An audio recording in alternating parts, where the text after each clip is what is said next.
नमस्कार बच्चों। आज के वीडियो में हम सबसे फर्स्ट वाला प्रोटेक्शन यानी ओवर वोल्टेज प्रोटेक्शन का चर्चा करेंगे। पिछले वीडियो में हमने डिफरेंट टाइप्स ऑफ प्रोटेक्शन के बारे में चर्चा किया था, जिसमें हमने समझ लिया था कि प्रोटेक्शन जरूरी क्यों है।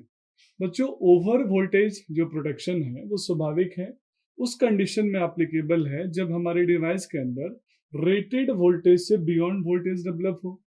अब मैं आपसे एक सवाल पूछता हूँ कि इस रेटेड वोल्टेज से बियॉन्ड वोल्टेज डेवलप होने का क्या रीजन हो सकता है। हो सकता है आपके मन में जवाब आया कि सर, ये कंडीशन तब अराइज होगा जब हम रेटेड वोल्टेज से ज्यादा अप्लाई करें। नहीं बच्चों, सिर्फ ये रीजन नहीं है। ये रीजन हो सकता है, लेकिन इसके अलावा और भी रीजंस हैं। तो इसी तरीके से ओवर वोल्टेज प्रोटेक्शन में बच्चों हम दो तरीके से वोल्टेज राइज को समझते हैं और उससे डिवाइस को प्रोटेक्ट करते हैं। सबसे पहले हम समझते हैं कि ओवर वोल्टेज प्रोटेक्शन करना किन किन वोल्टेजेस से है।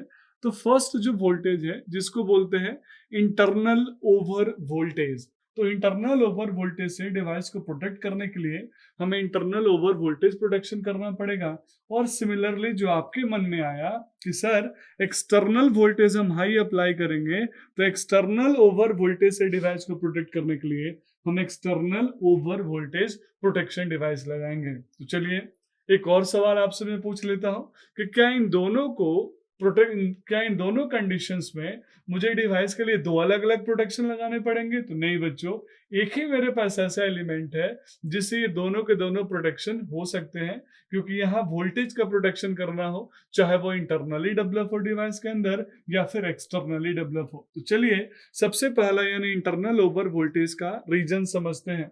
आपको याद होगा जब हम थारिस्टर को टर्न ऑफ कर रहे थे, स्विचिंग ऑफ कैरेक्टरिस्टिक्स में सडनली हम वोल्टेज और करंट की वैल्यू चेंज कर रहे थे। जो करंट का वैल्यू हम चेंज कर रहे थे वो di/dt रेट से चेंज कर रहे थे।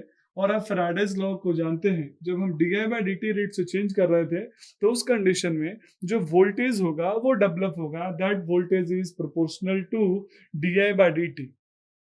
क्योंकि di/dt जिस रेट से आप चेंज करेंगे उसी रेट के प्रोपोर्शनल में वोल्टेज बनेगा।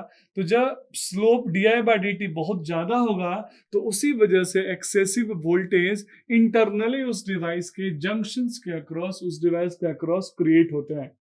तो हमें इसी एक्सेसिव वोल्टेज से बचाने के लिए बस ये ध्यान रखना है कि मैं इस di/dt, बहुत ध्यान से समझिएगा बच्चों, एक्सेसिव रेट ऑफ di/dt को कंट्रोल कर सके, मिनिमाइज कर सके, तब जाके जो rate of change of volt current को कंट्रोल करने से जो वोल्टेज होगा उसके लिमिटेड वैल्यू मिलेगी और मेरा डिवाइस डैमेज नहीं होगा। लेकिन अगर ये कंट्रोल नहीं कर सकते तो उस कंडीशन में मुझे डिवाइस को प्रोटेक्ट करना पड़ेगा। और कौन सा एलिमेंट लगाएंगे इसके लिए अभी हम चर्चा करेंगे।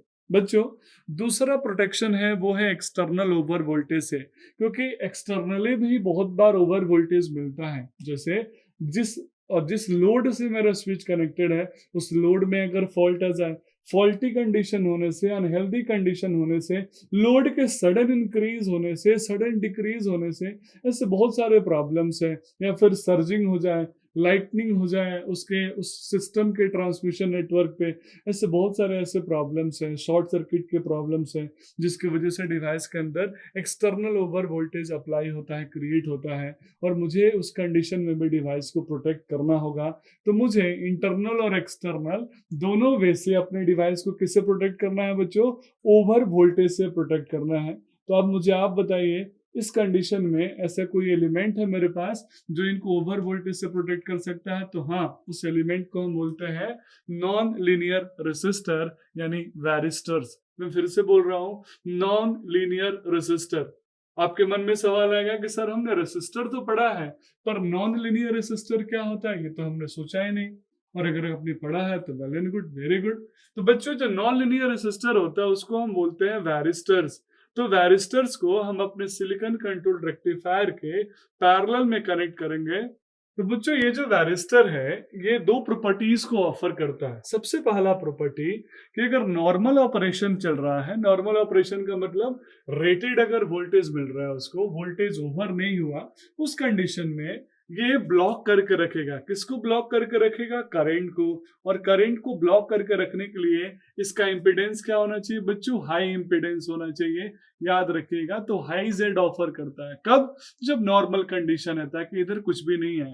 लेकिन अगर कभी भी अनहेल्दी कंडीशन आया, अनहेल्दी मतलब एबनॉर्मल रेटेड वोल्टेज से बियॉन्ड वोल्टेज आया, तो ये लो इम्पीडेंस सर्किट की तरह बिहेव करेगा और जो भी एक्सेसिव करंट इसके अंदर जाने वाले थे वो अपने थ्रू पास कर लेगा और इस तरीके से मेरा डिवाइस ओवर वोल्टेज से बच जाएगा। तो ये वो तो स्मार्ट और इंटेलिजेंट एलिमेंट है जिसको हम नॉन लीनियर रेसिस्टर बोलते हैं। हो सकता है आप इसको ऐसे डिवाइस की तरह ट्रीट करते हो क्योंकि इसमें ओम्स लॉ एप्लीकेबल नहीं होता है, जो किसी यूज का नहीं है, पर आपने देखा वो नॉन लीनियर रेसिस्टर यहाँ कैसे हमारे सिलिकॉन कंट्रोल रेक्टिफायर को प्रोटेक्ट कर रहा है। तो that's all about over voltage protection. Thank you very much.